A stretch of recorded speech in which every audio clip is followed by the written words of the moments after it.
어느새 이제 우리가 둘째 주 또 둘째 날이 됐어요. 앞으로 이제 수, 목, 금 이렇게 하면 끝나. 중요한 것은 끝나기 전까지 여러분이 갖고 있던 문제들을 해결하고 확실하게 그 힘을 얻고 인생을 어떻게 살아갈지. 그래서 대충 이번 새해 들어오면서 계획을 세웠는지 모르지만 아직 내가 어떻게 살아야 될지 모르는 사람들을 아직 3일 남았으니까 어떻게 하든지 정리해야 되지. 제가 첫날 부탁했죠. 프로그램 따라가지 말라고. 프로그램이 아무것도 아니에요, 여러분들. 저게 중요한 게 아니라 이번에 내가 결단을 하고 하나님을 내가 정말 만나며 내 남은 생 어떻게 살아야 될지, 이게 제일 중요한 우리의 목적입니다. 여러분, 그래서 온 거예요. 여기서 물론 형제 자매끼리 뭐 교제도 하고 즐겁기도 하고 뭐 대화도 하고 좋지만 이것은 다 부수물이고 결국 나라는 사람은 이제 내가 이렇게 살다 죽겠다. 이걸 정해놔야 돼요. 시간은 가고 있으니까. 이런 면에서 이거 정리 안 된 채 뭐 빨리 집에 가겠다든가 중간에 뭐 친구 만나야 되겠다 나가야 되겠다든가 이게 중요한 게 아니에요. 여러분 여기서 목숨을 거세요. 내 여기서 끝을 내야 되는 끝판. 이게 좀 어떤 수련회입니까, 이 수련회가. 여러분 정말 이런 시간을 내기가 얼마나 돈과 시간만 그냥 낭비하는 시간이 되면 안 되고 여기서 정말 생애의 중요한 문제 여러분들이 결판을 내야 되는 거예요. 이제 그러기에 시간이 얼마 안 남았는데 이제 오늘 밤에 우리 또 기도도 할 수가 있잖아요. 어떻게 하든지 우리 기도하려고 그러고 저도 그래서 가능한 한 시간을 좀 맞춰서 일찍 어제 9시 끝낼까 안 될 것 같아서 좀 더 일찍 끝내려고 그래요. 그러니까 할 것 많고 일찍 끝내야 되니까 아무튼 좀 내가 빨리 해야 되겠다 이제 이런 생각을 하는데 하고 오늘 그리고 기도할 때 보니까 좀 부탁할 것은 움직이지 마세요. 여러분. 기도할 때 심지어는 조장들도 움직이지 마시고 자기 자리에 앉아서 어떻게 지금 자신의 문제를 해결해. 지금 남을 돕기에 지금 시간이 없어. 그래서 그건 다른 때 하고 이번에 1시간 오늘은 좀 조금 공동체에 같이 기도하는 걸 한 20분만 하든지 하고 1시간 10분 정도 절대 아무도 움직이지 마시고 그냥 계속해서 기도를 하세요, 여러분들. 우리 각자의 지금 생애 중요한 문제를 이번에 좀 결단을 좀 내는. 그래서 오늘 안 되면 내일도 안 되면 모레까지 어떻게 하든지 해서 여러분들이 이번에 그렇게 하나님이 은혜 부어주실 거니까 여러분들이 찾아야 되는 것입니다. 이제 우리 어제 한 대 이어서 우리 마가복음 이 사건이 굉장히 많이 벌어져요. 그래서 이게 좀 하나하나 다루려니까 그럴 시간은 없고 좀 아쉬워 이게. 그리고 이번에 이걸 16장까지 끝내려고 하니까 좀 그런 것 같아요. 어제 이혼 문제를 얘기했죠. 이혼 문제. 우리가 결혼하면 이혼할 수 없다.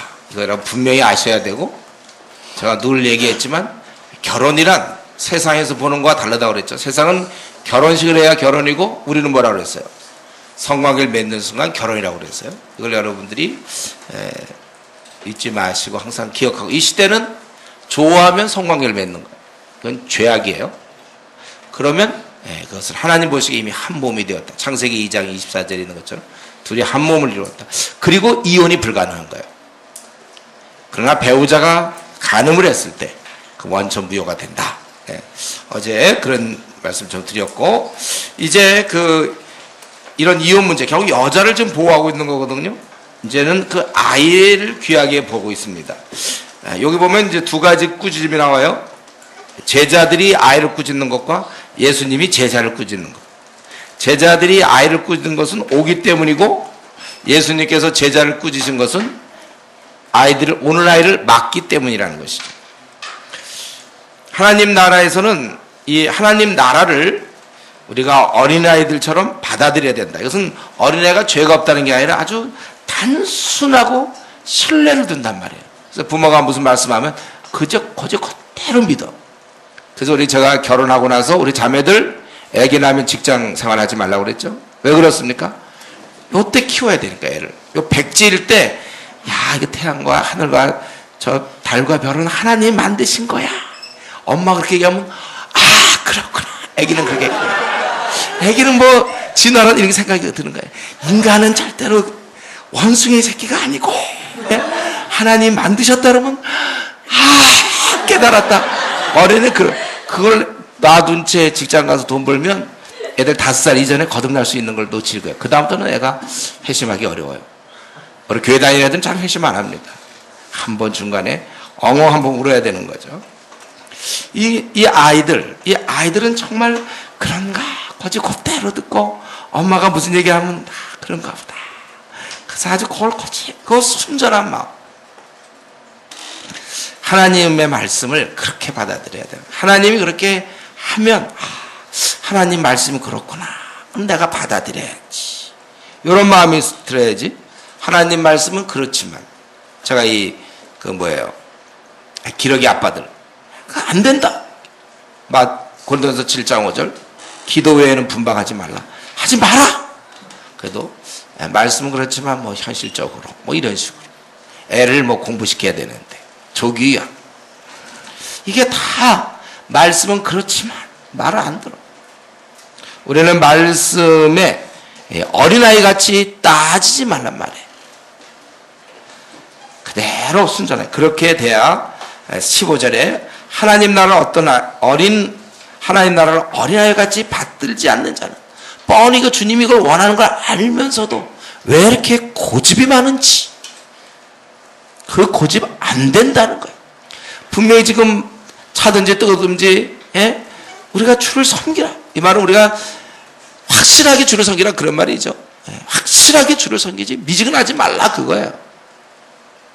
그걸 알면서도 말 안 들어. 미지근하게 자기 하고 싶은 거 하고 그에 비해서 어린아이 같이 되지 않으면 결단코 그곳에 들어가지 못한다. 그리고 오히려 이제 부자의 경우 여기 한 사람이 왔는데 아주 부자죠. 마태복음은 그가 청년이라고 그랬어요. 그가 꿇어 앉아 물어봅니다. 아주 겸비한 자세. 그래서 내가 무엇을 하여야 영생을 얻을까? 이 청년은, 이 부자는 그걸 알고 있어요. 이분을 통해서 영생. 대부분 사람들은 병 고치러 오는데 모처럼 하나 나타났어요. 영생을 어떻게 얻겠습니까? 꿇어 엎드려서 짠. 이게 참 주님이 원하는 거 아닙니까? 그래서 주님이 그를 깨우치기 위해서 왜 네가 나를 선하다 하느냐 하면서 이제 그 선하다는 개념이 하나님. 내가 바로 이제 사실 하나님의 아들로서 이 땅에 왔다는 거 이런 것을 한번 연결시켜 보는 것이죠. 선한 이는 하나님 한 분이 없다. 그럼 네가 계명을 하는데 지금 영생에 대한 문제예요. 그러니까 이런 계명이 중요한 게 분명히 아닙니다. 믿음인 거 알면서도 주님께서는 지금 가르쳐 주시는 거예요. 계명을 지키라 이렇게. 그러니까 그가 얘기하기를 어려서부터 다 지켰습니다. 아마 이 정도 얘기할 때는 그럼 내가 혹시 영생을 얻을 수 있지 않을까? 계명을 잘 지키니까. 그런데 주님께서 아직 한 가지 부족한 거 있는데 내게 있는 것을 다 팔아라. 그래서 가난한 자에게 나누어 주고 이걸로 영생을 얻는 건 아니에요. 그 다음 뭐라 했어요? 그리고 나를 따르라. 나를 따르라는 건데 영생을 얻기 위해서 그 전제 조건이 네가 쥐고 있던 거 놔야 된다는 것입니다. 아마 내가 생각할 때 이 청년은 자기가 남에게 피해를 주지 않았다는 거 아마 그걸 생각했을까 자기는. 그래서 살인하지 말고 간음하지 않고 도둑질하지 말고 거짓증언하지 않고 이런 거 남에게 피해를 안 줬는데 주님의 지금 질문은 뭐냐면 너 무슨 유익을 줬느냐 남에게. 그 질문이에요. 네가 남에게 유익을 줘야 되는 것이죠. 그는 자기가 돈만 많이 갖고 있었어요. 그러니까 그거를 갖고 가난한 자들에게 주라. 그리고 너는 나를 따르라. 이렇게 얘기한 것입니다. 우리 가운데 별로 우리 교회는 그런 사람이 별로 없죠. 돈 많은 사람. 이런 건 좀 어디 좀 큰 교회 가서 좀 부자들 많은 데 설교해야 되는데. 부자 괜찮아요, 여러분. 부자가 죄인 아닙니다. 부자 하나님 축복으로 돈을 많이 벌 수 있어요. 어떤 사람은. 문제는 그걸 쓰지 않으면 그게 죄가 되는 거예요. 그 단지 저 사람은 구두쇠다. 그걸로 끝나는 것이 아니라 그것은 죄를 짓는 거예요. 남을 돌아보지 않는 것. 이게 죄예요. 야고보서 5장 1절부터 3절에 보면 너의 그 돈이 녹슬었다는 거야. 동전들이 녹슬었어. 바로 그런 게 죄야. 자기가 쓰지 않는 것. 하나님이 주신 걸 자꾸 움키려고 하는 거. 자기가 얼마든 돈을 쓸 수 있는 조건인데도 안 써. 돈에 대한 집착, 이게 나쁘다는 거예요. 제가 얘기했습니다. 우리가 돈을 아껴야 된다고 얘기했어요. 그렇죠? 그러나 돈을 아까워하기 시작하면 그거는 잘못 믿는 거예요, 신앙은. 주님의 가르침은 그게 아니라 네가 있느냐? 써라. 이거 자꾸 써라. 이거 쓸 수 있으면. 이제 이런 거, 이렇게 생각하면 우리가 돈뿐만 아니라 우리가 재능 같은 것도 마찬가지죠. 남을 세우는데 나의 재능과 건강 사용해야 된다는 거예요. 그리고 나서 나를 따르라. 참된 영생이라는 것은 뭐 이렇게 구제를 많이 해서 영생을 얻는 게 아니라 주님과의 만남, 주님을 따름, 그러한 삶이 영생인 것입니다. 그랬더니 그 사람이 어땠습니까? 22절, 재물이 많은 거로 이 말씀을 인하여 슬픈 기색을 띠고 근심하며 가니라. 돈이 많아요. 그래서 돈이 아까워서 주님 따르는 삶을 포기한 것입니다. 결국 돈과 주님, 이 양자 간에 결국 돈을 택한 것입니다. 그 바람에 대신 영생은 잃어버렸어요. 평안이라든가 기쁨이라든가 보람, 열매, 만족, 행복, 소망, 축복, 감사, 희락, 열매, 이런 모든 건 다 잊어버린 것입니다. 이거 얼마나 어이없는 일인지 몰라요. 아, 그때 꿇어 앉아서 선생이요, 영생을 어떻게 얻습니까? 잘 나갔어요? 그러나 그는 결과적으로 참 어이없는 그 40년, 50년 동안 잘 살기 위해서 400억만 년, 500억만 년을 포기한 거나 마찬가지예요. 이렇게 얘기하면 제가 생각해 보니까 잘 여러분 이해가 잘 안 될 것 같아서 돈으로 하는 게 낫겠다 이런 생각이 드는데, 그러니까 한 돈 400원 벌려다가 4천억 원 손해본 거예요. 4천억 원. 감이 와요? 다 잃은 거예요. 다. 이 부자는 다 잃었어요. 그 짧은 4, 50년을 위해서. 때로 우리 그리스도인이라고 하면서도 그 4, 50년짜리를 위해서 주를 따라야 되는데도 불구하고 주를 안 따르고 그 4, 50년에 이렇게 집착하는 사람들이 있다면 이 부자 청년 다 잃어버린 가장 어리석은, 여러분 우리가 모든 것을 이렇게 되면 다 잃는 거예요. 우리가 어떤 것을 선택하거나 결정할 때 그것이 지금 아무리 중요하다고 느껴진다 해도, 그것이 아주 큰일 같아도, 그래서 주님 따르는 것을, 주님의 일하는 것을 두 번째로 놓는다면 그것은 참으로 미련한 선택을 한 것이 되는 것입니다. 세상에서요, 주님을 놔둔 채 먼저 따를 것은 없는 것입니다. 주님과의 관계를 소홀히 한 채 집중해야 될 일, 어떤 시험이든지 또 자기 결혼이든지 아니면 무슨 사업이든지 주님과의 관계가 소홀히 된 채 집중해야 될 일이란 도무지 없는 것이에요. 그래서 자꾸 마음과 생각이 그것을 원하고 그쪽으로 가려고 할 때 여러분 스스로 외쳐야 됩니다. 내 마음이 자꾸 주님보다 어떤 결혼을 더 우선시하려고 그런다가 형제를, 어떤 자매를, 또는 자기가 어떤 사업을 일으키려고 그저 돈 벌 궁리. 여러분 막 그렇게 마음이 자꾸 갈 때 스스로 외치기를, 야 아무개야, 자기 스스로 자기 이름 부르세요. 너 지금 정신이 있냐 없냐? 자기가 그렇게 혼자 자기를 야단치세요. 여러분들, 주님을 잘 섬기는 것보다 더 앞선 것이란 도무지 이 땅에 없다. 그러므로 그런 마음이 들려고 그럴 땐 어디 좀 사람 없는 곳, 아니 밀폐된 바에 가서 혼자 크게, 야 자기 이름이 뭐예요? 누구야? 요셉아, 자기를 불러. 너 지금 정신 있냐 없냐? 이렇게 그렇게 분명하게 좀 큰일 난다 그렇게 얘기해야 되는 것입니다.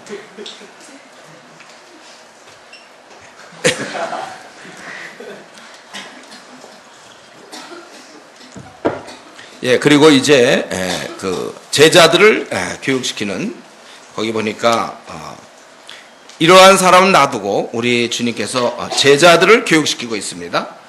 예, 우리 재물이 있는 자 하나님 나라에 들어가기 어렵다, 그거예요. 제자들이 놀랍니다. 예. 왜냐하면 당시 재물은 하나님의 축복이었거든요. 그걸로 인식되는 거예요. 예. 재물 있는 자 하나님 나라 들어가기 어렵다. 그래서 부자는 부자가 들어가는 것이 거기 나라에 얼마나 들어가는지 25절 낙타가 바늘귀로 나가는 것이 부자가 하나님 나라에 들어가는 것보다 쉬우니라 이렇게 얘기를 했어요. 그러니까 제자들이 아까도 23절 얘기할 때 놀랐다고 그랬잖아요. 근데 예를 들어서 낙타가 바늘귀로 들어가는 것이 차라리 쉽다니까 매우 놀랐다고 그랬어요. 제자들은 지금 계속 놀라는 중입니다. 매우 놀랐어요. 그러면 누가 구원을 얻을 수 있습니까? 지금 계명으로 이 사람 다 지켰잖아요. 계명을. 다만 돈이 있다고 해서 그렇다고 구원을 못 받느냐 이거죠. 이 말에 대한 답변이 뭡니까?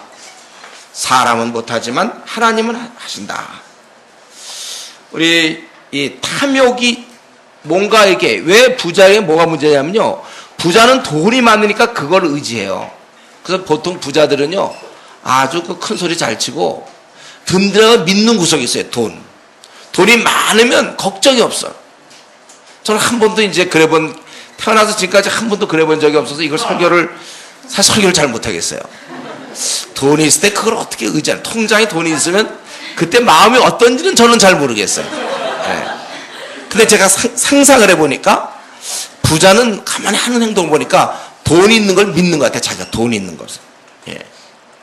부자의 문제는 재물을 의지하니까 주님이 들어갈 길이 없는 거예요. 또 어떤 사람이 학벌을 의지하는 사람이 있어요. 자기가 나이를 많이 먹고 뭐 일이 안 돼도 자기는 어느 학교를 나왔다. 이걸 항상 붙잡는 사람이 있어요. 그거 안 되는 거야. 그런 사람은 차라리 그 학교를 안 나왔으면 참 좋을 뻔했는데요. 그래서 제가 늘 주장하잖아요. 신앙 없는 고등학생이 명문대 들어가는 것은 망치는 길이다. 왜냐하면 그거는 망하는 길이에요. 신앙 있는 사람은 좋은 게 주어질 때 감사로 받는데 신앙 없을 때는 좋은 거를 교만으로 받아들인다. 자기가 뭔가 할 수 있는 것처럼. 그러니까 제가 젊을 때 돈 많이 버는 거 별로 좋아하지 않아요. 제가 걱정을 해요. 제가 젊을 때 너무 돈을 많이 버는 거, 너무 주의가 빨리 올라가던가, 이거 올라가는 거 좋은 거 없어요. 젊을 때 고생 좀 많이 하는 거 그게 좋은 거예요. 이 부자는 마음속에 주님을 모실 마음이 없어요. 그래서 가는 겁니다. 그래 이에 비해서 이 부자는 우선순위를 재물에 두었지만 제자들은 어땠습니까? 28절에 자기들은 모든 걸 버렸다. 이 말은 최고의 우선순위를 뒀다는 겁니다. 부자는 돈을 최고 우선순위를 뒀지만 제자들은 주를 따르는 것. 여기 보면 돈뿐 아니라 그들은 뭡니까? 우리가 모든 것을 버려두고 그렇게 했다는 거예요. 즉 그들은 집이나 형제나 자매나 어머니나 아버지나 자식과 전토, 주님 섬기기 위해서. 이것은 여러분 이건 미워라는 뜻이 아닙니다. 부모는 우리가 효도해야 되고 또 형제 자매 이런 거 다. 그러나 우선순위가 주님께 있어야 된다는 거예요. 그러면 100배를 받는 거예요. 100배를 받고 또 박해를 겸하여 받게 되고 또 먼저 되는 자서 나중되고 나중에서 먼저 된다. 우리가 이렇게 항상 그러나 받지만 항상 조심해야 되고, 그래서 우리가 최고의 우선순위를 주님께 두었을 때 이 100배를 보면 집과 형제나 자매, 어머니와 자식과 전토를 100배나 받는다. 이거 그럼 어머니가 100명이요? 자식이 100명이 아니 3명을 했으면 300명이 되나? 이거는 설명할 필요가 없어요, 여러분. 이 의미를 그냥 여러분 아셔야 돼. 내가 정말 모든 걸 포기하고 주님을 따랐지만 그 안에서 어떤 풍성한 은혜 이런 걸 경험하는 거예요. 그럼 내가 집 한 채 버리면 100채 생긴다? 성경을 이상하게 해석하는 사람이에요. 그런 사람은 아직도 지금 우선순위가 잘못되고 있는 거예요. 그래서 가보면 주님 쫓을 때 여기 보니까 세 가지를 받게 되는 거죠. 100배를 받고 박해를 받고 영생을 받게 되는 거예요. 그러니까 이 땅에서는 100배를 받고 풍성한 마치 더한 부모, 어떻게 보면 이건 이렇게 영적으로 해석할 수 있겠죠. 자기가 육신의 부모를 참 주를 섬기는 데 있어서 제대로 못 섬긴다 하더라도 수많은 영적인 부모를 만날 수도 있고 영적 형제, 영적 자매 이렇게 만날 수도 있을 거예요. 어쨌든 이거는 그냥 설명이 필요 없어.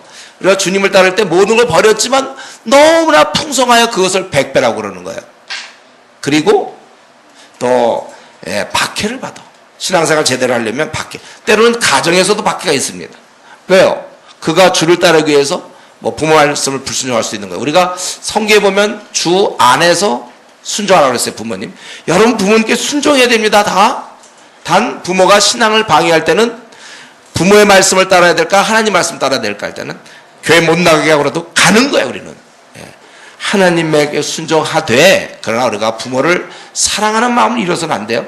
성경 우리가 부모님께. 그러나 그 부모님도 하나님의 지배하에 있는 거예요. 부모보다 하나님이 더 높으신 거예요. 원래 하나님 부모를 줄 때는 우리를 성경적으로 제대로 주의 교훈과 훈계로 양육하기 위해서 부모를 주셨는데 부모가 그 기능을 감당하지 못할 때 우리는 부모를 위해서 기도해야 될 것이며 그러나 부모님의 우리가 순종하지만 신앙의 박해를 주고 신앙의 거리를 막을 때는 우리가 그것은 순종할 수 없어요.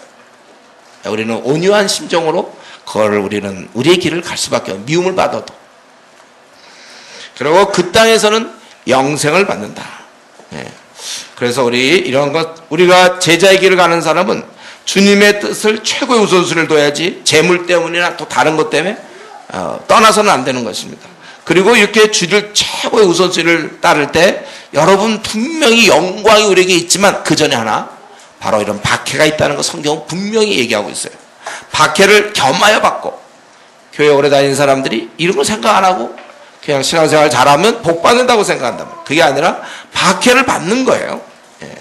그럴 때 우리는 박해가 있지만 영광을 기대하는 거죠. 그리고 고3 때 노는 애들 있어요. 게임하고 밤낮 노는 애들 있고 잠도 잘 자고 노는 애들 있어요. 그러나 자기는 공부해요. 게임도 안 해 하고 싶지만 참고 축구도 참고 왜 그렇습니까? 수능 뒤에 어떤 영광 이걸 생각하는 거예요. 우리가 여러분들 주를 따르는 최고의 우선순위 힘듭니다. 우리가 포기할 게 많아요. 그러나 영생, 최후의 승리, 영광 이것을 가지고 우리가 인내해야 되는 것입니다. 그리고 이제 예수님께서는 이러한 말씀을 하고 이들만 자신의 목숨을 버리고 주를 쫓는 게 아니라 주님이 바로 예루살렘에 올라가면서 죽으러 올라가십니다. 32절부터 34절에 보니까 앞서가시고 제자들에게 자기가 어떻게 죽을지를 알려줘요. 대제사장과 서기관이 넘기우고 주기로 결의할 것이고 이방인은 로마인이죠. 33절 로마인에게 넘겨주고 저들은 능욕하고 침뱉고 채찍질하고 죽일 것이다. 그러나 나는 3일 만에 살아나리라.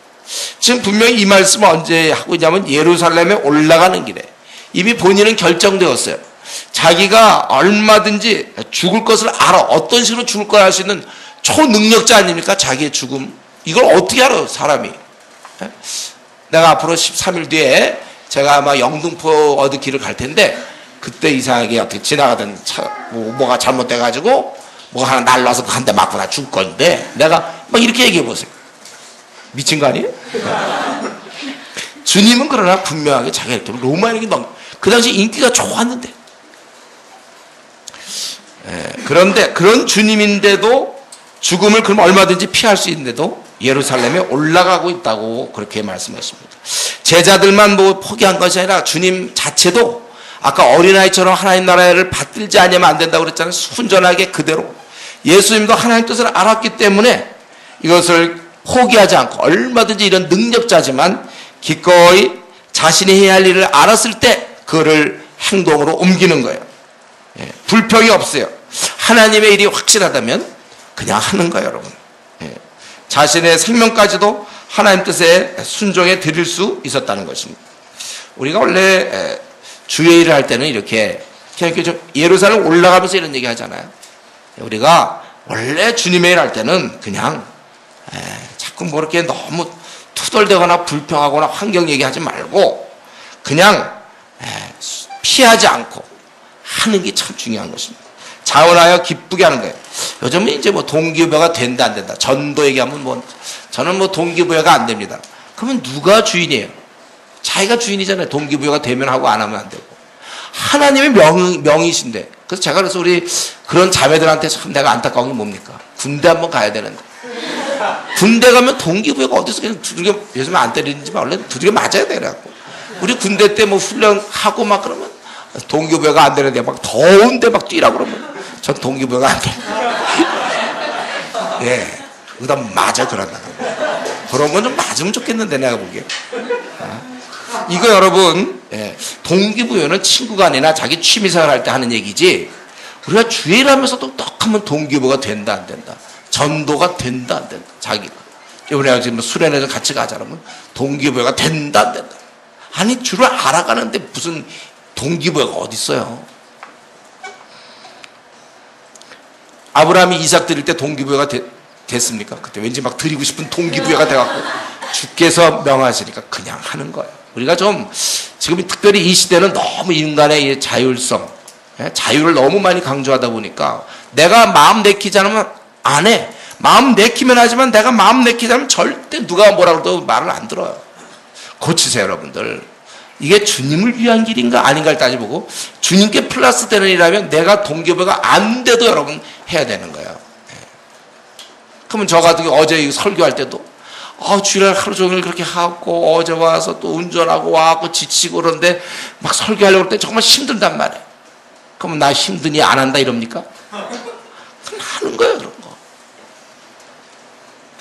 다 그렇게 하는 거라 했잖아요. 우리 목사님들이 새벽 기도하는 거. 누군 잠자고 싶지만 그러나 깨워서 이게 훈련이거든. 그래서 하는 거예요.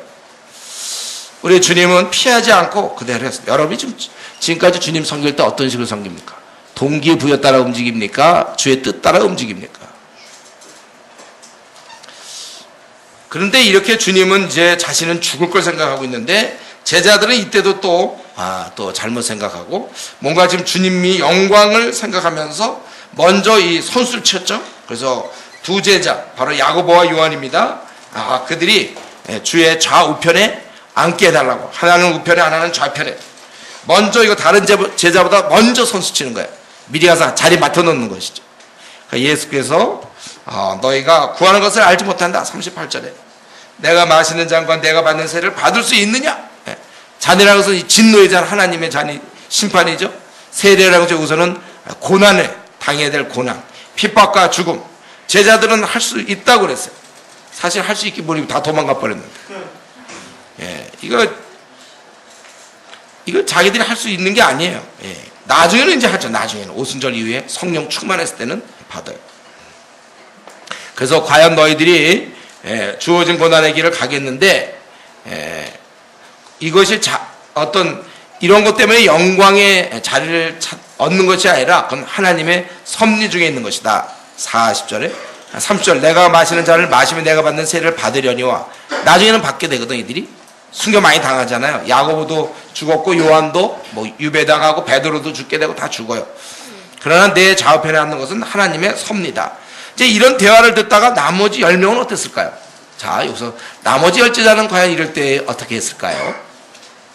뿔 따고 났다 이거지. 뿔 따고 저것들이 선수 쳐갖고 양쪽에 앉아 우리는 어디 앉으는 거야? 좌편으로 뒤편에 앉나 어디 앉아? 이 뿔 따고 났어. 그래서 그들이 야고보와 요한에 대한 화를 냈다는 것입니다.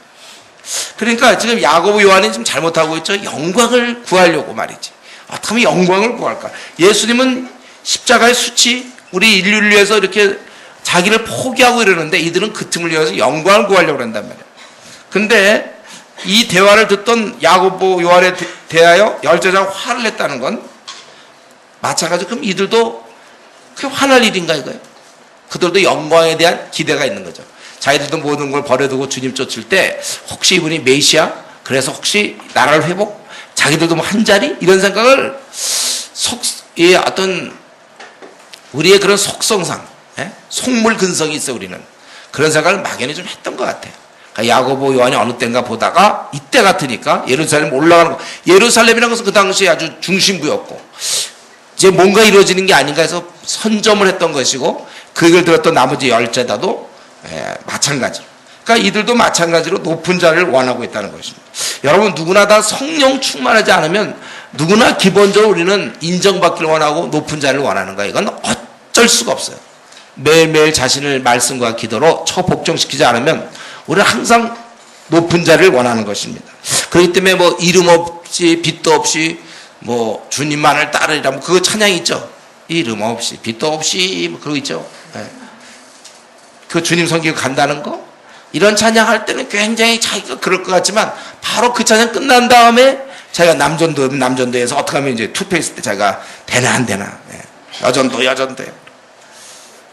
이름 없이 빛도 없이 섬기는 걸 지금부터 여러분들 배우세요. 지금부터 우리가 인정받지 못해도 그렇게 살겠다. 그러면서 예수님께서는 그들이니까 다 제자들 다 이 2명이나 10명이나 다 마찬가지니까 너희들이 세상에서는 이런 높은 사람들, 집권자, 고관들, 그들은 주관하고 권세를 부리지만 너희는 종이 되어야 된다. 주님의 가르침. 종. 너희는 종이 되어야 된다. 굉장히 어려워요.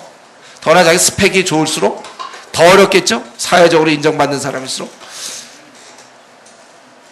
종이 되라. 종. 44절. 으뜸이 되고자 하는 자는 모든 사람이 종이 되어야 된다. 섬겨야 된다는 것. 나는 이 일을 위해서 왔고 많은 사람의 대속물, 종이 되다 못해 아예 그들을 위해서 죽는 바로 그런 것이라는 것입니다.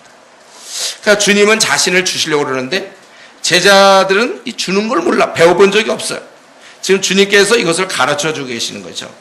주님께서 제자들에게 얘기하는 것은 너희가 이 땅을 살아갈 때 얻는 것에 관심을 갖지 마라. 주는 것, 너희를 버리는 것, 너 섬기는데 관심을 가져야 된다. 한마디로 종이 되는 것. 무엇을 얻고 무엇이 되고 뭐 어떻게 누리냐에 관심을 쏟는 것이 아니라 세상의 흐름은 전체가 지금 그것입니다. 다. 무엇을 얻고 되고 누리고 세상에는 모든 흐름이 이렇게 가기 때문에 여러분 말씀과 기도 생활 안 하면 그렇게 따라가는 거예요. 뭔가 얻고 뭔가 되고 그래서 뭔가 누리는 거. 돈만 있으면 이렇게 누릴 텐데 매일매일 우리가 도전한다. 그러니까 매일매일 우리가 성경을 보면서 우리는 세상 그렇지만 우리는 어떻게 하면 나를 주고 나를 포기하며 내 자신을 통하여 섬기는가 거기에 관심을 가져야 되고 종이 그래서 바로 종이 된다는 것입니다. 그러니까 주님은 주고자 하는 데 비해서 이때까지 제자들은 되고자 했다는 것입니다. 한번 우리가 이 시간에 지금까지 살아온 자신의 비록 짧은 생이라 할지라도 자기 마음이 어디에 더 관심이 있습니까? 나를 주고자 하는 데 관심이 있나요? 그러니까 나를 소모시키는 일에 열심입니까? 아니면 내가 무엇인가 되고자 하는 일에 무언가 자꾸 얻고자 하는 일에 인정받고자 하는 일에 열심인가? 내가 그 얻으려고 하는 이유가 무엇인가? 섬기기 위해서. 더 많은 사람이 유익을 주기 위해서. 우리가 무언가를 자꾸 우리는 내가 그걸 뭐 그렇게 뭘 얻으려고 할 때 내가 원하기보다는 다른 사람이 좀 더 유익을 주려고 하는 거죠. 우리가. 무엇인가를 자꾸 계속 채워지지 않는 것처럼 자꾸 얻으려고 한다는 것은 그것이 뭐 인정받는 것이든지 인기든지 부든 재물이든지 직위든지 그건 아직까지도 주님 만난 거 갖고는 저는 충분하지 않습니다. 그러한 그러한 고백이죠. 뭔가 좀 세상적인 것이 더 필요한 것처럼 저 주님은 믿긴 믿는데요. 내가 이걸 좀 더 얻어야 됩니다. 주님 갖고는 충분하지 않아요. 그래서 제가 뭔가를 자꾸 얻으려고 하는 거. 여러분 우리는 실제 지금 나는 무엇을 주고 있는가? 어떻게 나는 누구의 종노릇하고 있는가? 이런데 관심을 갖고 내 자신을 할 수만 있다면 많은 사람의 유익을 위해서 주님처럼 내줄 수 있어야 된다는 것입니다. 오직 섬기되 자기 목숨까지 주신 주님을 본받아 남을 돌보는 일에 너무나 바쁜 나머지 나를 뭐 어떻게 세울 시간이 없어야 돼. 나는 만물의 찌개가 되어도 괜찮아. 종이니까. 오직 주만 위에서 힘껏 뛰는 영적 부모, 큰 인물들이 되어야 되는 것입니다.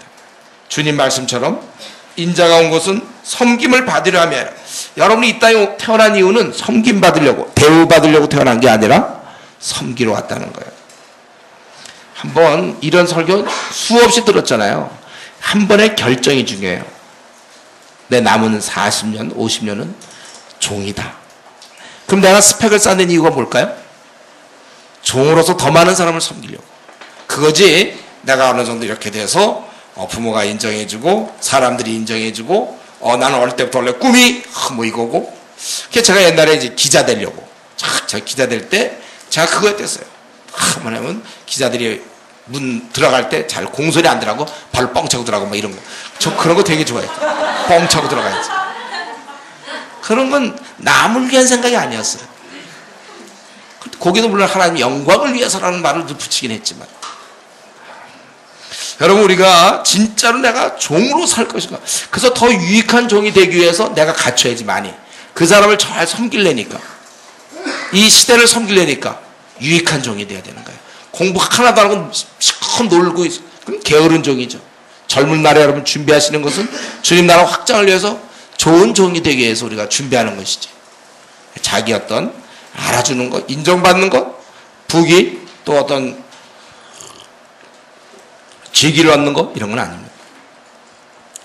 그래서 이렇게 가르치는 중에 지금 주님께서 계속해서 이제 그 예루살렘 길을 가는데 거기 보면 이제 여리고에 이르렀더니 거기 많은 사람들이 가는 길에 이제 여리고를 들른 거예요.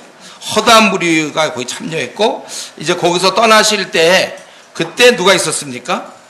디메오의 아들인 맹인거지 바디메오가 길가에 앉았다. 그러다가 예수라는 말을 듣고 소리를 질렀습니다. 뭐라고 소리 질렀습니까?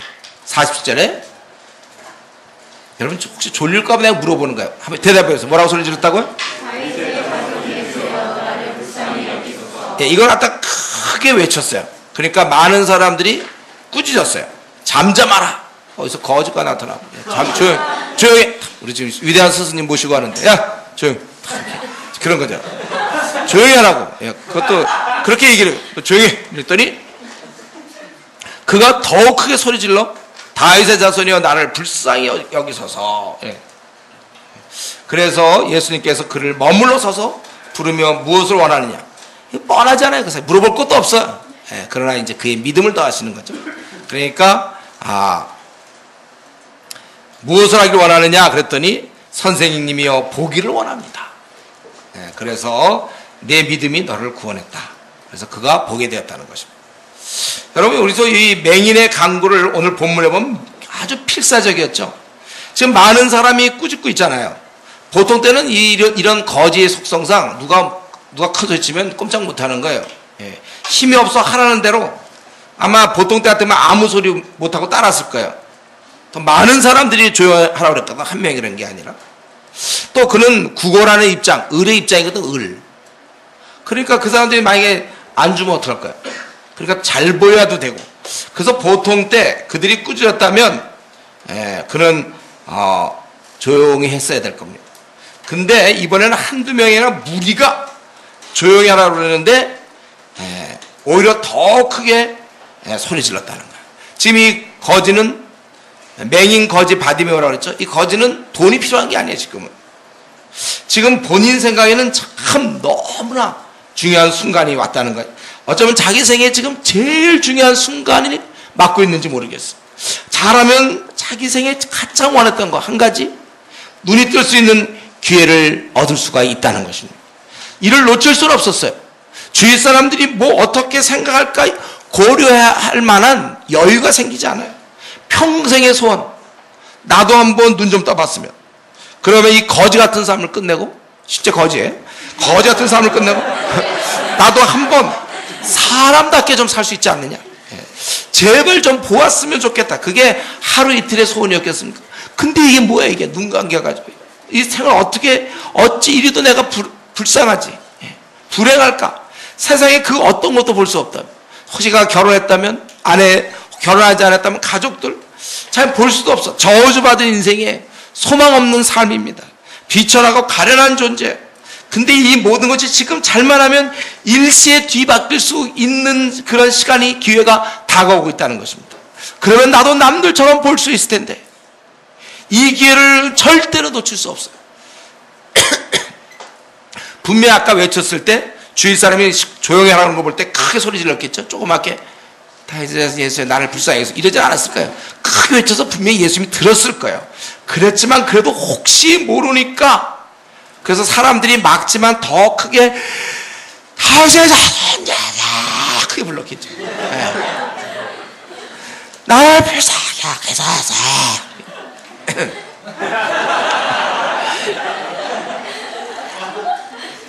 자 힘이 없어 이렇게 불쌍히 해서 젖 먹던 힘까지 다 해서 아마 제가 본인도 놀랬을걸요. 이렇게 큰 소리 나올 줄 몰랐을 거예요.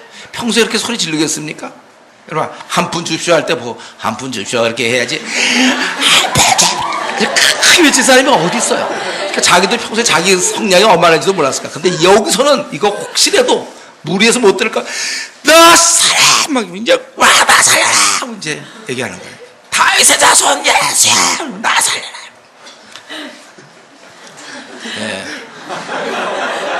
이 외침은 제가 보기에 분명 절기였습니다. 마지막 외친 것처럼. 이거 놓치면 난 끝장이다. 무슨 수로 내 눈을 뜨게 할 수 있겠나? 소문 듣기로는 그분은 많은 자를 눈뜨게 하고 걷게 했는데, 더구나 이러한 비참한 상황에 있는 사람은 그런 소문을 남들은 혹시 그냥 얘기해도 흘려들을 수가 없거든요. 예. 그때부터 그는 좀 나도 좀 만나면 되지 않을까? 나도 눈을 좀 뜰 수 있는 거 아닌가? 이런 이 지긋지긋한 재앙을 벗어날 수 있을 텐데 다른 사람보다 훨씬 더 강도가 깊었겠죠. 예, 어떻게 하든지. 사랑하는 가족도 보고 이번만 잘 되면 내가 정말 그리고 내가 이번에 안 되면 난 끝이다. 나의 눈을 뜨게 할 자는 그밖에 없다. 그 소문을 들었어요. 만나보고 싶은데 어딜 갑니까 자기가. 그런데 정말 천재이루에게 그분이 이곳을 지나간다는 얘기가 말이 되냐니까. 여기 보면 47절 나사렛 예수시라는 말을 듣고 소리를 질러. 자기가 원했던 바로 그분이야. 다윗에서 딴 사람들은 나사렛 예수라고 그러는데 자기는 알아. 그 메시아야. 그는 나를 구원해. 그러고 이때는 높게 불러야죠. 예. 다윗의 자손 예수여, 나를 불쌍히 여기소서. 사람들이 조용하라 그랬는데 더 크게. 예. 이거 놓치면 끝장이라. 여러분, 물에 빠진 사람들이 어떻습니까? 살려달라고 소리질 때 점잖게 자기가 물에 빠져서 살려주세요. 지나가시는 분들이시면 힘이 있으면 날 좀 건져줄 수도 있겠습니까? 시간 좀 내주세요. 좀 건져주시겠습니까? 그러고 있습니까? 지금 물에 빠져서 사람 살려. 자기가 그냥 죽을 힘 다해 소리 질러야 되는 거 아니에요? 혹시 못 들을까봐. 예. 근데 사람들이 누가, 야, 너 물에 빠져 있는 거 조용히 좀 해. 그러면 쑥 들어가 조용해집니까, 지금? 어떻게 하든지 살아야 돼. 예.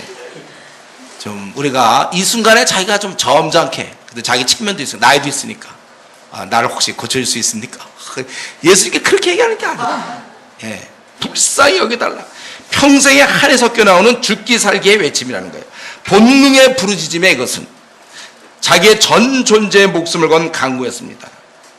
그래서 주님이 불렀을 때 그 태도가 어떻습니까? 50절. 맹인이 겉옷을 내버리고, 거추장스럽거든요. 물론 겉옷을 입고 갈 수도 있겠죠. 그거 꼭, 내가 보기, 내 벗어 던지지 않고 가도 괜찮아요. 그러나 그의 심리 상태를 얘기하는 거죠. 지금 겉옷 따위가 좀 중요한 게 아니에요. 거추장스러워. 벗어 던져. 그냥, 예. 제가 보기에 여기 보면 뛰어 일어났다고 그랬잖아요. 예수께 나갔다. 이때 천천히, 나 성격이 원래 좀 저는요, 좀 낙천적이고 좀 기질상 원래 저는 그런 사람입니다. 그래서 천천히 불렀습니까? 하고 슬슬 나오네. 이게 아니라 다 벗어던지고 뛰어나온단 말이에요. 여러분, 이 바디메오는 그때 거지로 오랜 세월을 보냈지만, 여러분, 이런 바디메오를 통해서 우리가 배워야 될 게 있어요. 주님을 향한 이 전적인 매달림. 한번 따라해 보겠습니다. 전적인 매달림. 주님께 이렇게 나가는 거예요. 자신의 핍절함을 좀 철저히 깨닫고, 오직 주님 외에는 지금 내 생에, 지금 내가 살고 있는 이런 모든 것을 해결할 방법이 없다는 것을 분명히 고백하는 자세로 매달려야 된다는 것입니다. 해주면 좋고, 아니면 말고, 이런 식이 아니라, 주님이 만약에 이번에 나를 돌봐주지 않는다면 저는 망합니다. 지금도 망했지만 저는 완전히 망합니다. 저는 아무런 소망이 없다가 이렇게 늙어 죽을 것입니다. 누가 보더라도 이런 자세로 죽기 살기로 주님께 간청하라는 것입니다. 그래서 우리 주님께서 처음 소리 질렀을 때 가만히 계셨던 것 같아요. 그의 중심을 부릴 듯 일으켜가지고. 여러분, 이런 바디메오와 비교할 때 여러분 어떤 태도로 어젯밤에 기도했습니까? 여러분, 이번 수련회 여러분 어떤 마음으로 오셨나요? 정말 이번에 주님이 나를 안 도와주시면 나는 소망이 없습니다. 정말 이런 각오로 좀 하나님 앞에서 그렇게 나와왔는가? 나도 나에게 있어서 이 바디메오처럼 답답하고 안타까운 기도 제목은 없습니까? 나는 편합니까? 괜찮습니까? 좀 이렇게 바디메오처럼 내 문제를 좀 맡겨야 될 거 없나요? 여러분 인생을 들여다볼 때. 그래서 죽기 살기로 어저께 매달렸습니까? 오늘 지금 매달려고 작정하고 있습니까? 나 요번에 오늘 내일 모레 요 얼마 안 남았는데 이번 내가 죽기 살기로 다른 모든 게 중요한 게 아니야. 이번에 가서 머리를 감아야 되는데 내일은 꼭 감아야지 뭐. 이런 게 중요한 게 아니야. 여러분 이게 지금 내가 내 지금 삶을 들여다보세요. 이렇게 살다 죽는 거 맞습니까? 지금 내가 이 삶이 내가 이것이 내가 원했던 어릴 때부터 꿈꾸던 삶이었습니까? 그렇다면 그렇게 그냥 사세요. 슬슬 놀면서 수련회 마치세요. 그게 아니라 여러분 이런 자세 그냥 일상적으로 그냥 뭐 불사 열리면 여기 말마라 이런 자세가 안 된다는 거예요. 우리 야곱 같은 거 어떻습니까? 야곱도 이전에 처음에는 그냥 일상적으로 했다가 400명이 에서가 온다는 얘기를 듣고부터 아주 절실하고 두렵고 답답했죠. 예.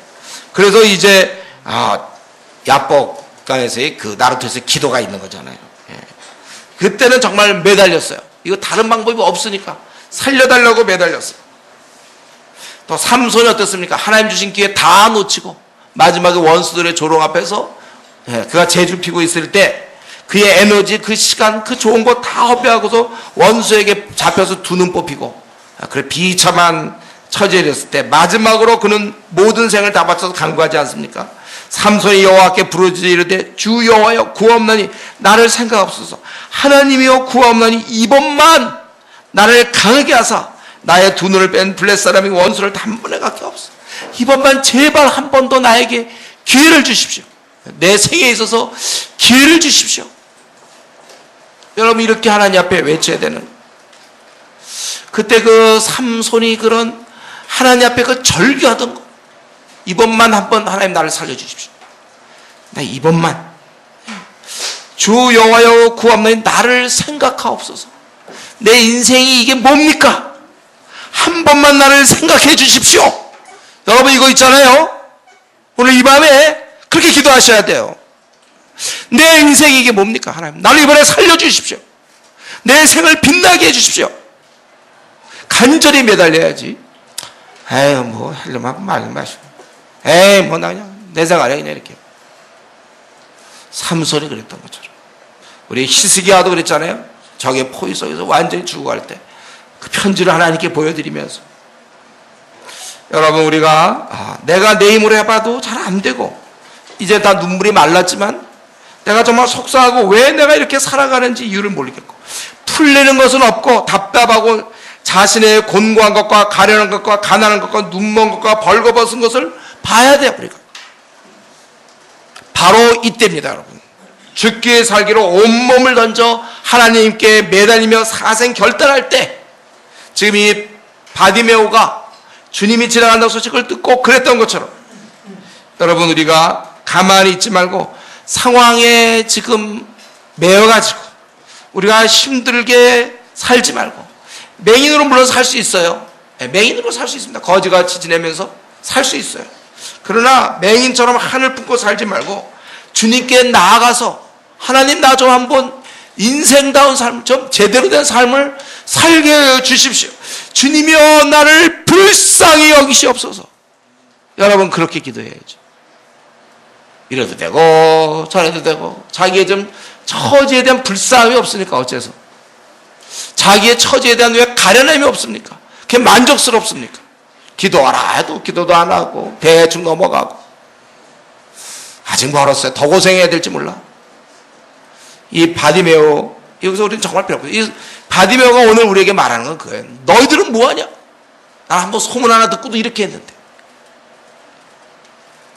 우리가 이렇게 기도해야 되는 거예요. 나를 불쌍히 여기소서. 이제 11장으로 들어가면서 무대가 바뀝니다. 이제 대략 일주일 정도 남았어요. 예수님께서는 지금 나귀를 타고 예루살렘 성에 입성합니다. 보통 이것은 걸어서 가도 돼요.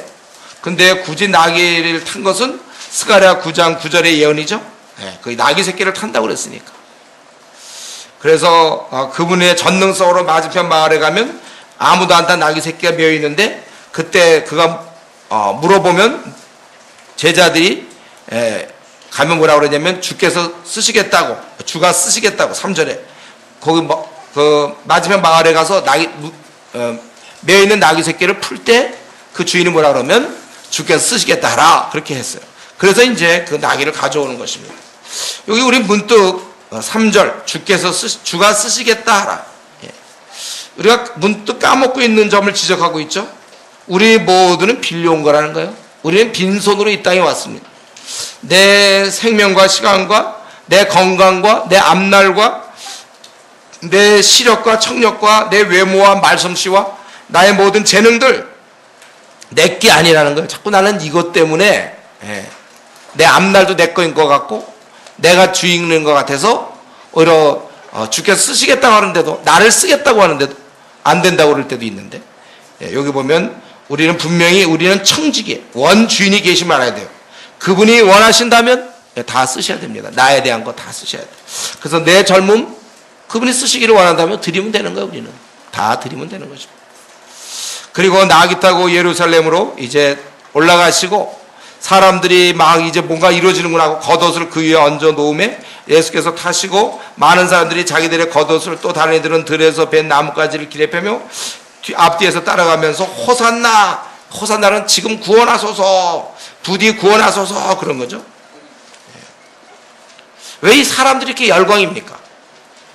바로 얼마 전에 오병이어 7병이어 유대 땅 이방인 땅에서 그런 놀라운 역사가 이루어지고 또 바로 전에 맹인도 고치고 귀신을 쫓아내고 바로 그들이 기대하던 메시아다 자기들이 생각할 때 그래서 이렇게 환호하고 열광을 했는데 후에 보면 제가 보니까 분명히 이들 중에 이 많은 무리 중에 나중에 예수님을 십자가에 못 박으라고 외쳤던 사람이 분명히 있을 거예요. 왜 이들은 이렇게 막 열심히 합니까? 그리고 나중에는 또 예수님에 대해서 멀리 했을까요? 이건 바로 우리가 아는 대로 이런 어떤 깨달음 없는 열정 이런 게 중요한 게 아닙니다. 사실 깊은 깨달음 속에서 바로 알고 환영했어야 되는 겁니다. 깨달음 없는 백성 그때그때마다 상황에 따라 이리 갔다 저리 갔다 바뀌는 거예요. 이 사람들 굉장히 열정적인데 이런 사람이 분명히 예루살렘에 있었는데도 나중에 모든 무리가 다 한결같이 예수를 저주하잖아요. 분명히 여기 호산나 했던 사람들 중에 분명히 있을 거예요. 제가 보기에. 여러분 우리가 이렇게 그때그때마다 열정을 보이는 거 위험합니다. 우리가 신앙의 뿌리를 내려서 안에서부터 나오는 열정 깨달음에서 나오는 열정 이게 중요한 거예요. 그래서 우리가 성경에 기초를 두고 우리가 그만 흔들려야 되는 것입니다. 그리고 예수님께서 이제 이튿날 12절에 이제 점점 예수님이 십자가에서 이제 운명하셔야 되는데 결국 11장부터는 이제 예수님의 죽음에 대해서 왜냐하면 예수님의 생에서 제일 중요한 게 죽음이에요. 크리스마스가 아닙니다. 예수님 태어난 그게 아니라 결국 죽으러 오셨기 때문에 그래서 11장부터 이렇게 많은 장소를 할애하면서 죽음을 이제 설명하는 거죠. 근데 예수님이 이튿날에 보니까 무화과 나무를 저주하는 사건이 나오죠. 우리가 잘 알아요. 그 무화과는 이제 잎사귀가 무성한 다음에 열매가 맺히는 거예요. 근데 보니까 시장하에 열매를 맺고자 했는데 잎사귀만 무성한 것이죠. 거기 보니까 그 나무에 무엇이 있을까 가셨더니 거기 13절에 멀리서 잎사귀 있는 한 무화과 나무를 봤다는 거예요. 잎사귀. 가셨더니 가서 보시죠. 잎사귀 위에 아무것도 없더라. 이는 무화과의 때가 아님이라. 무화과는 보통 한 11m까지 커요. 열매를 맺은 후 열매가 있을 때만 잎사귀가 무성합니다. 그러니까 잎사귀를 보고 가는 거고 보통 한 6월쯤에 열매가 맺혀져요. 시기적으로 이때는 대략 4월쯤 되잖아요. 6월절 사이에. 그러니까 이때는 열매 맺을 때가 아닌데 이 무화과 나무는 이상하게 잎사귀가 있다는 거예요. 이 특이한 무화과 나무.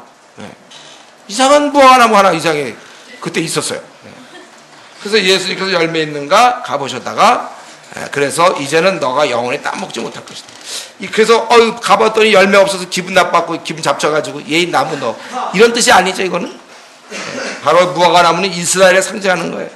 이 열매를 기대했지만 열매가 없는 이스라엘 그거에 대한 하나의 시청각 교육이죠. 그래서 어떤 사람은 꼭 이런 걸 보면서 이제 사랑의 주님이 왜 이렇게 나무를 말이지 잔인하게 이렇게 열매를 맺지 못하도록 하셨냐. 나중에 보면은 거기 뿌리채 말랐다고 해서 20절에 보면 무화과 나무가 뿌리채 말랐다. 이게 무슨 사랑의 주님이냐. 기독교를 반박하는 사람 이제 이 구절 가지고 반박하는 사람들 많이 있습니다. 너무 충동적이고 무정한 주님이다 뭐 이런 식으로. 근데 그들은 좀 성경을 모르니까 그렇죠. 이스라엘 지금 전체 상황이 완전히 하나님께 범죄함으로 심판을 받아서 멸망당하고 나라를 잃게 됩니다. 수백만 명이 고통을 당하고 죽어가는 바로 그 직전의 상황. 이스라엘 민족은 완고하고 회개하지 않아요. 예수 그리스도를 죽이고자 하는 바로 그런 때였습니다. 그래서 한 나무를 상징하여 이스라엘 민족 전체 깊은 타락과 죽어있음을 경고하는 중이신데, 만약 이것을 통하여 그들이 교훈을 받는다면 얼마나 다행이겠습니까? 이 한 나무의 교훈을 통해서 그 수백만의 이스라엘 민족이 깨달음만 있을 수 있다면, 여러분, 자기 아들을 살리려는데 나무 하나가 문제입니까? 만약 어떤 부모 입장에서. 만약 전쟁이 났는데 자기 부하를 아끼려고 그러는데 총알이 막 날라오면 나무 뒤에 숨어라. 그럼 총알은 나무가 맞게? 그럼 사람이 부족한 겁니까, 그게? 지금 목숨이 더 중요하지 나무가 중요한가요? 나무 뒤에 숨어서도 누가 만약에 총알을 피했다 그러면 참 저 사람 말이지. 나무를 살아가는 거 안 하는 거야. 그렇게 하면 됩니까? 서로 이런 것을 통하여, 나무가 서로 뭐 백구로 천구를 할지라도 이걸 통하여 만약 이스라엘 사람들이 회개할 수 있다면 기꺼이 우리 주님은 그걸 시작할 수 있는 거예요. 그래서 이 사건은 결국 예수님께서는 열매를 기대한다는 거예요. 이스라엘에게 열매를 기대하는데 그들은 범죄함으로 열매를 맺지 못해요. 그것은 저와 여러분 지금 우리에게 물어보시는 거죠. 내 피와 살을 주고 너를 샀는데, 또 성령을 주어 너를 구원시키고 거룩하게 백성으로 천국 백성 되게 해주셨는데 너는 지금 각자 물어봐야 돼요. 어떤 열매를 맺고 있는가? 주께서 이렇게 나를 살려주셨는데 무슨 열매를 맺어가는가? 우리가 이따 기도할 때 여러분 이런 거 좀 기도할 거 없다 이러지 말고 이런 걸 생각하세요. 내가 무슨 열매를 나는 맺어가고 있는가? 그리고 우리 주님께서는 또 성전을 정결케 하는, 이게 이제 계속해서 벌어지는 사건이에요. 예루살렘에 들어가서 성전을 정결케 합니다. 이곳은 바로 17절에 성전은 만민이 기도하는 집이에요. 근데 이 목적을 방해하면 안 되는데 그들이 이방인 뜰에서, 성전에는 이방인의 뜰이 있어요. 거긴 유대교가 아닌 사람들, 유대인이 아닌 자들이 그 이방인의 뜰에서 하나님께 나와서 기도할 수 있었습니다. 그런데 유대인들이 그들을 무시한 거야, 이방인들을. 그래서 그들이 기도하는 곳에 매매하는 상인을 허용한 것입니다. 그러니까 사는 자 입장에서는 가족이 힘들고 그 짐승 끌고 오려니까 모든 이스라엘 남자는 1년에 3차례씩 예루살렘에 와야 되거든. 그거 끌고 오기 힘들거든요. 근데 거기 이미 다 있으니까 편리하죠. 또 끌고 온 것 중에 그게 뭐 오다가 상하기라든가 하든 잘못되면 검열해서 승인이 어렵단 말이에요. 또 돈도 마찬가지예요. 성전에서 쓰는 로마 돈은 안 되거든. 그러니까 그런 거 다 생각할 때 받고 와야 되지만 여기 오면 편하니까. 이 사람들 장사들은 뭐냐면 우리는 이 제사 드리는 사람의 편의를 위해서 이렇게 한 것이다. 그러나 아무리 그렇다 하더라도 이 근본되는 목적, 기도해야 되는데, 그럼 이들은 돈을 벌려고 하는 것이고, 그런 면에서 주님은 이들을 쫓아낸 것입니다. 여러분, 우리가 하나님을 만으로 여기면 안 돼요. 이들은 말이죠, 자기들이 이렇게 하는 것은 하나님을 위해서다, 스스로 이렇게 믿고 있는지 몰라요. 만으로 여기면 안 된다면, 주님의 영광을 위한다면서 자기들이 그냥 원하는 걸 하는 사람들도 있어요. 이거 참 미묘한데, 이전에 우리 어떤 형제, 이건 별로 좋은 예는 아닌데, 자기가 이런 어떠한 안 좋은 남자인데 어떤 안 좋은 뭐라 그래야 되나, 성을 매매로 하는 곳, 이런 데를 갔어요. 자기는 뭐냐면 이런 낮은 세계도 알아야 된다. 얼마나 죄악된지 알아야 된다. 그때는 자기는 그런 데를 가서 관찰을 하고 이런 여자들과 대화도 하고 자기가 그랬다는 거예요. 근데 이제 나중에 은혜를 받게 되니까 이제 그때 고백하기를 자기도 호기심 때문에, 그리고 좀 왠지 그런 데 좀 가보고 싶었고, 근데 그 전까지는 자기는 뭔가 이런 걸 알아야 되고 시대를 알아야 되고, 요즘 자칫 예수라는 사람들이 자기가 그걸 즐기면서, 음란을 즐기면서도 요즘 시대가 얼마나 타락한지 알아야 되겠다, 그래야 내가 전도를 하지, 이런 식으로 하나님이 하신다니까. 그 동기를 항상 우리가 어떤 일을 할 때 그 동기를 하나님이 보고 있다는 사실을 여러분 알아야 돼요. 하나님께서 어떻게 보고 있는가. 주님께서는 지금 이거 분명히 이걸 통하여 기도하는 그 여건을 만들려고 하는 거예요. 하나님과 교제 나누는데 기도하는 데 있어서 장애되는 것을 치우신 것입니다. 그만큼 우리 주님께서는 우리가 하나님과 교제 나누는 것을 원하고 계세요. 여러분, 내가 기도하려고 하는데 장애물이 무엇입니까? 대표적인 늦게 자는 거죠. 밤 늦게 자는 거, 11시 이후에 자는 거 있잖아요. 늦게 자는 거. 장애물이 무엇인가? 물론 어떤 잠일 수 있지만 어떤 건 다른 거 있을 수 있어요. 내가 하나님 사이에 정말 깊은 교제를 나눠야 되는데 거기에 뭐가 끼어들어. 세상 욕심일 수 있고 돈에 대한 욕심일 수도 있고 어떤 성의 호기심, 어떤 게임 뭐 여러 가지 있을 거예요. 바쁨. 우리 성전을 청결케 하셨던 예수님, 하나님과 우리 관계에 막힌 것을 뚫으려 하고 있던 예수님, 바로 그분께서는 지금 사실 죽는 이유도 하나님과의 교제를 위해서 죽는 거 아닙니까? 여러분이니까 이 콰이트 타임을 하기 위해서 예수님 죽으신 거예요. 그걸 우습게 보면 안 됩니다. 이렇게 하나님과의 관계를 회복시키려고 목숨을 버리시는 걸 바탕으로 우리가 콰이트 타임을 하는 것이고 우리가 기도 생활한단 말이에요. 이걸 갖다가 늦잠으로 날려보내거나 딴 생각으로 날려보내면 안 되는 거예요. 그리고 이제 그렇게 했는데 20절부터 거기 쭉 거기 6절까지 보니까 무화과 나무가 있잖아요. 이제 그런 중에 날이 저물어 빌려 그들이 성 밖으로 나가고 아침에 지나갈 때 무화과 나무가 뿌리채 마른 것을 보고 베드로가 놀란 것이죠. 보소서 저주하신 랍비가 저주하신 이 무화과 나무가 말랐습니다. 놀라운 일이죠. 그거 어떻게 하루 만에 나무를 마르게 할 수 있어요?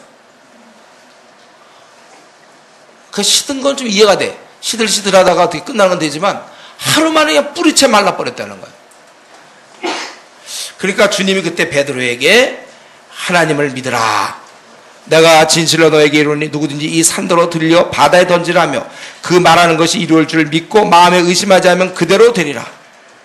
그러므로 내가 너에게 말하노니 무엇이든지 기도하고 구하는 것은 받은 줄로 믿으라. 그리하면 너에게 그대로 되리라. 다만 이 기도할 때 자세는 너희가 하나님 옆에 받아들여지는 그런 자가 돼야 된다. 그래서 우리가 다른 사람을 용서할 때 이제 그런 것이다. 여러분, 이거 어떻게 무화과 나무가 하루 사이에 뿌리채 마를 수 있는가? 그래서 너무 놀랐을 때 주님이 너희가 기도한 대로 마음에 믿고 의심하지 않으면 그대로 된다는 거예요. 기도하고 구하는 것은 받은 줄로 믿으라. 이래. 자, 근데 우리 여기서 요 구절이요, 참 많이 오해가 있는 구절이죠. 산더러 들려 바다에 던져지라. 그러면 지금 우리가 여기 설악산을 보고 있는데 설악산을 동해바다에 들어가. 믿습니다. 여러분, 그렇게 됩니까? 주님, 그러고 설악산이 저쪽 동해바다에 들어가게 해주십시오. 믿습니다. 근데 여러분이 안 믿어요. 그거를 믿을 수가 없죠. 여러분들 믿어집니까? 저 울산바위 흔들거리다가 떨어지게 해볼까? 저 여기 요 말대로 하면 산도로 들려 바다니까 할 수 없어. 설악산 들려서 바다에 던져져라. 그걸 믿느냐? 중요한 건 우리에게 이러한 믿음이 없다는 거예요. 제가 이거 이제 성경 전체를 볼 때 이거는 우리 고린도전서 12장에 나오는 은사의 은사, 이런 어떤 경지, 이런 경지가 있어요. 정말 산을 보면서 이런 게 어떻게 바다에 안 들어가나, 이렇게 될 수 있어야 돼요. 이걸 여러분이 이제 성경 기절에서는 이제 베드로 같은 게 제가 가끔 설교하죠. 성전 미문에 이랬을 때 걸어보지 못한 사람을 향하여 보다가 사람들 같이 지나가다가 그걸 봤어요. 그래서 뭐라 그랬습니까? 그가 동냥을 해요. 소리 구원해달라고 그러지는 아예 애당초 바라지도 않고, 동냥할 때 베드로가 은과 금은 내게 없지만 내게 있는 것으로 내게 주노니 곧 나사렛 예수 이름으로 일어나 걸어라, 이렇게 되죠. 그때 베드로의 그 마음이 바로 이거예요. 이렇게 산더러 바다에 던지라고 그 말한 것이 이룰 줄 믿고 마음에 의심하지만 그대로예요. 그는 당연한 거예요. 베드로가 볼 때는요, 그 걷지 못했던 그 사람 일어나는 건 당연한 거예요. 그거는 예수님 이름으로. 아니, 저런 게 어떻게 안 일어나? 오히려 그건 말도 안 돼. 그런 거는요, 그건 너무나 당연한 거예요. 그거는 그러니까 나사렛 예수 이름으로 일어나 걸어라. 그때 베드로는요 추워도 의심이 안 생기는 거예요. 예. 그럼 뭐 너무나 당연해서 어쩔 줄을 모르겠어. 너무나 당연해 이거. 뭐 이런 사람이 안 일어나는 것, 오히려 그것 때문에 우리 기자를 치면 안 일어나면. 그 전까지는 그게 일어나는 게 놀라운 일이었지만 지금은 이제 혹시 안 일어나면 그게 오히려 놀라운 일이에요. 그만큼 그런 이제 그러한 확실한 믿음, 하나님으로부터 오는 그런 걸 갖고 있었기 때문에 요새 믿음 우리가 예수 믿을 때 구원받는 믿음을 얘기하는 게 아니라 능력이 나오는 걸 얘기하는 거예요. 그러니까 산 보고 바다에 들어갔다. 제가 이런 얘기할 때 꼭 하던 게 누굽니까? 생각나나? 다윗이라 그랬죠. 다윗이 골리앗 앞에 나갈 때 아무도 다윗이 저 사람을 쓰러뜨리라고 믿는 사람 한 명도 없었어요. 딱 한 명 있었다면 다윗 자신이었죠. 다윗이 볼 때는 골리앗 키가 2m 80 정도 이상 돼요. 가복의 무게만도 거의 4, 50kg 될걸. 칼날의 무게가 한 6kg, 7kg. 쫙 나타나고 완전 무장하고 다 싸우자! 다 도망가는 거지. 싹은 뭘 싸워. 정신 다 도망가야지. 근데 다윗이 볼 때 저런 거 어디서 나왔나 이거지. 벌써 다윗의 눈에는 저건 죽어 저런 건. 저런 게 어디서 사실 하나님을 모욕하고 저거 그냥 저거 그냥 죽어서 너 나한테. 벌써 마음에 딱 그런 게 있지. 막 벌벌벌 떨면서 나가면서 아이고 이거 만군의 여호와께서 살아계시는데 내가 안 나가면 어떻게 될까. 그래도 저 모독하는데 사실은 하나님을 모독하는데 아이고 나라도 나가야지 뭐. 아유 무섭다. 주여 도와주십시오. 벌벌벌 떨면서 주여 도와주십시오. 그런 걸로 생각합니까 여러분들? 다윗이 딱 볼 때는 저런 놈 저건 죽었어. 저건 나한테 죽은 거야. 저런 건 칼도 필요 없어. 저런 건 자기 칼이면 좋게 돌멩이 그냥 던져서 그래서 죽이는 거야 원래. 그 딴 사람 그런 믿음이 없어요. 그런 확신이 없더라. 그러나 다윗의 마음속에 저게 안 죽어. 저게 죽어. 그건 죽는 거야. 그러니까 그런 단계가 있는 거야. 산더러봐 무슨 이제 앞으로 이런 예가 되겠지만 언젠가 우리의 믿음으로 이건 될 수밖에 없어. 그게 이제 역사상의 조지 밀러잖아요. 여러분 그 조지 밀러의 기도 응답 있죠? 이 책 읽어보세요. 그 5만 가지 응답 받잖아요. 딴 사람은 이게 도대체 말이 안 됩니다. 지금 12시에 제가 데살로니가 전서 1장 할 때 했어요. 1장 할 때 했나? 네. 아니 지금 고아들 밥을 읊는데 이 산골에 이거 어떡합니까? 음식 다 떨어져서 점심부터 굶습니다. 집사들이 와가지고 이거 빨리 알려야 됩니다. 이거. 이제 알리고 애들 낙심하지 않게 식당에 올 것도 왔다 허탕치면 안 되니까 올 것도 없으니까 이제 그렇게 하자. 그럴 때 조지 밀러는 기도하자. 하나님 주신다. 그럼 기도하는 거 아니에요. 점점 시간이 다가오니까 아직 집사도 안 되니까 이젠 더 이상 안 됩니다. 12시가 이제 식사 시간이니까 이제는 안 됩니다. 빨리 얘기해서 그렇게 하자. 그래도 밀러는 하나님 주신다. 이래갖고. 그래서 어떻게 됐죠? 그 책 읽어보면 12시 땡땡 치는데 누가 밖에서 막 고방 문을 두들기잖아요. 그럼 나가보니까 어떤 낯선 사람. 그 기록에 보면 마차 5대분의 마차의 분의 식량을 싣고 온 거예요. 그날이 어떤 날이었습니까? 눈이 얼마나 많이 오는지 몰라. 막 거기 그냥 막 깊은 곳에 있기 때문에 거기 오는 건 말도 못하기 힘들어요. 근데 그 사람이 했던 얘기가 뭡니까? 내가 몇 년 전부터 올려오랬다 여기를. 그래서 가야지 밤낮 그러다가 드디어 하필 그날 그냥 눈도 진짜 많이 오고 절대 안 갈 날인데 그날 온 거예요. 그것도 시간 맞춰서. 뭐 이런 일들. 조지 밀러 같은 경우 5만 가지 응답 받잖아요. 그 사람은 그런 믿음이 당연한 거지. 그럼 음식이 안 오는 게 말이 되냐 지금. 이거는 그러니까 어떠한 그 논리가 아니에요. 합리성이 아니고 그거는 그냥 아는 거예요. 밀러가 아니 하나님 우리 음식 주는 당연하지. 이것들이 이걸 안 믿어요. 당연히 와. 그러는 거잖아. 이런 믿음. 그러니까 우리가 자꾸 이 구절 가지고 자기 실력 없는데 뭐 S대 법대 집어넣고서는 붙을 줄 믿습니다. 이런 게 아니라 믿어지도 않는 자기도 안 하. 대지도 않고 자기도 하는데. 그리고 그런 건 자기의 야망을 위해서 구한 거 아니에요. 그죠? 자기 욕심을 따라 구하면 안 들어준다 그랬잖아요. 여기서 얘기하는 이제 당연한 이런 어떤 우리에게도 생애 아마 이런 날들이 올 거라고 믿는데, 그러니까 베드로 같은 경우 이전에 도망가고 형편없었지만 그러나 그가 변하여 그는 그 성전 미문에 앉아있는 걸어보지 못한 자를 바라볼 때 저건 예수 이름으로 일어나는 거야. 나사렛 예수 이름으로 일어나 걸어라. 바로 그런 단계를 얘기하는 것입니다. 그래서 우리는 기도에 대해서 여러분 이런 경우 될 수 있도록 노력하세요. 여러분들이 이런 단계까지 오를 수 있도록. 아마 이게 조금씩 분량은 달라도 이런 게 조금씩 생기는 거야. 믿음이 생겨. 그래서 이건 될 것이다. 이렇게 하나님을 믿으니까 이건 될 거다. 이렇게 이런 것들이 이제 되는 거고, 우리가 할 일은 그냥 아랠 뿐이 하나님께 이렇게. 그래서 하나님 앞에 우리는 근데 이걸 믿어야 돼. 뭘 믿습니까? 내 기도에 응답하신다는 걸 100% 믿어야 됩니다. 여러분, 이거는 내 기도를 듣고 응답하신다. 예스로 하든 노로 하든 웨이팅으로 하든 분명히 들어주시고, 그리고 만약에 내가 생각할 때 안 들어주신다면 나에게 가장 좋은 길이기 때문에 들어주지 않는 거다.